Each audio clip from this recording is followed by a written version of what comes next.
And Leader Scalise joins us now on the phone. I wonder, sir, at this hour, have you been able to speak with Donald Trump? Do you know how he's doing? Yeah, we texted back and forth a few hours ago. I told him I was praying for him and he's doing well, and he texted back that he's doing fine. Obviously, a lot of concern early off when there was a lot more unknown about his injury, and then we found out more that there was another fatality there, that somebody killed that was a spectator at the rally, and we pray for everybody involved, and glad the shooter's down, but still a lot more questions, but just alarming that something like this would happen at a political rally with the former president, that it was able to come to this and get that close. Absolutely. It's chilling. It's scary for people who are watching, Leader Scalise. And I remember when you were injured, the images of then President Donald Trump and the First Lady going to the hospital to visit you.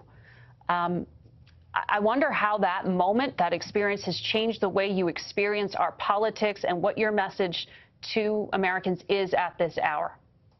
Yeah, look, we in the greatest country in the history of the world, and we have big political differences. And, we did 240 years ago when our country started, but, the way we settle our differences at the ballot box, that's what makes America unique. We cannot tolerate political violence. And, we've seen some of it brewing over the last few years, but at the same time, we all need to be vocal in speaking out against it. And as you mentioned, when I was shot, President Trump came to the hospital at night and, consoled my family. I was in a coma for 3 days, but, he and I still talk about that a lot. And he was there for me. I reached out to him because I want to be there for him, like so many other people want to be there for him, just praying that he's okay. But, then there'll be a lot of other questions later. Leader Scalise, Bob Costa, I've covered you for a long time, Congressman, yeah, and I remember when you were shot. I remember when you came to the United States House of Representatives, and I've witnessed your recovery up close as a reporter.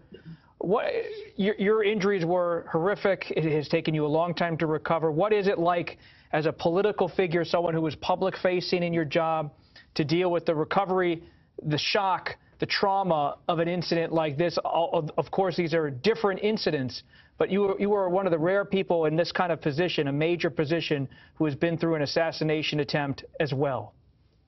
Yeah, and I mean, back then I almost didn't make it through. There are a lot of miracles. But like today, I mean, law enforcement was there for me. I mean, I'll never forget David Bailey and Crystal Griner with Capitol Police, who both confronted the shooter and were both hit during the shootout to keep all of us on that ball field alive. And today you saw, the Secret Service agents immediately rush into Donald Trump to keep him safe as the shots were still being fired. But when I watched the video today, you hear the pop of the shots and ultimately the words "shooter down," and it just brought back a lot of memories, not good memories, but just the memories of that day in 2017, because it was very, very similar in how quick it went, but yet it seemed like it was going on for hours. And then just the bravery of law enforcement then, like we saw today. So you are now one of the leaders of the House of Representatives. You work very closely with Speaker Mike Johnson, also from the state of Louisiana. What steps, if any, what can you share with us, concrete things that are being discussed, if anything is being discussed, about hearings, possible investigations at the House level of the Secret Service, Homeland Security? Please provide any specificity what you as a House leader are planning to do in the wake of this. Yeah, we've been in constant communication with colleagues, with staff on the Oversight Committee, on some of the other committees. Of course, we're checking into some of the reports. Was Trump's Secret Service team asking for more Secret Service for weeks and been denied that? We're looking at that as well. But, why was a shooter be able to get on the roof of a building literally 150 yards away from Trump's podium undetected? Those are serious questions that we're going to be asking. Some of that we may find out quickly. Some of it we will have hearings on.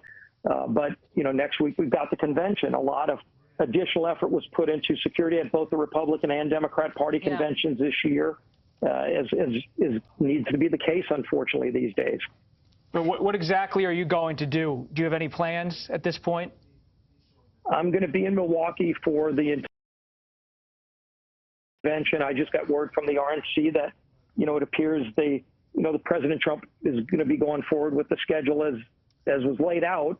He'll, I'm sure, talk more about what that is. I mean, we were expecting to hear the VP pick rolled out early next week. That's still going to be up to President Trump how that's done, but I haven't heard of any changes in plans starting Monday in Milwaukee. Leader, I see Speaker Johnson is already saying he's going to call up the Secret Service director and officials from Homeland Security and FBI for a hearing. That is something that I'm sure the world will watch, but I wonder what your message is. Have you specifically instructed members in the coming hours to rein in some of the rhetoric that I will point out some are using online that is somewhat incendiary in terms of really blaming this somehow on the administration? Have you asked them to refrain from that? I've already been very vocal within moments of the shooting that political violence is not something anybody should tolerate, but also I went further and said that we need to dial the rhetoric down. And there's been a lot of rhetoric for the last few months. And, and I think some of that, this idea, and Bob Barr even said it, that Donald Trump's some threat to democracy. That kind of language all it takes is one person to hear that and act on it. And I don't know if that's the case today, but those are the kind of things that shouldn't be said. And all of us need to do better and dial the language down. Let's focus on the issues. We have real serious issues that divide us and real serious problems in this country. Let's let the next 4 months be about how to fix and solve those problems in America and not have, unfortunately, we're seeing right now. Leader Scalise, would you call for more security for members of Congress? You are someone who has been attacked as a member of Congress, a former president tonight shot in Butler, Pennsylvania. Yes or no, would you support or call for more security for members of the House and Senate? We've increased security in the House and Senate and with Secret Service as well. All of those agencies are unfortunately more active than ever at rooting out threats. There's people that still threaten the lives of members of Congress that you hate to see, but it's still going on. And you see that in the executive level too. This is something that shouldn't be tolerated. But we also need to see a more aggressive attitude when somebody does commit political violence. Today the shooter was killed, but there's other go, and that's not a good sign. You shouldn't be letting people go that commit political violence, because then they're going to just send a message that it's okay to do it, and it's not okay.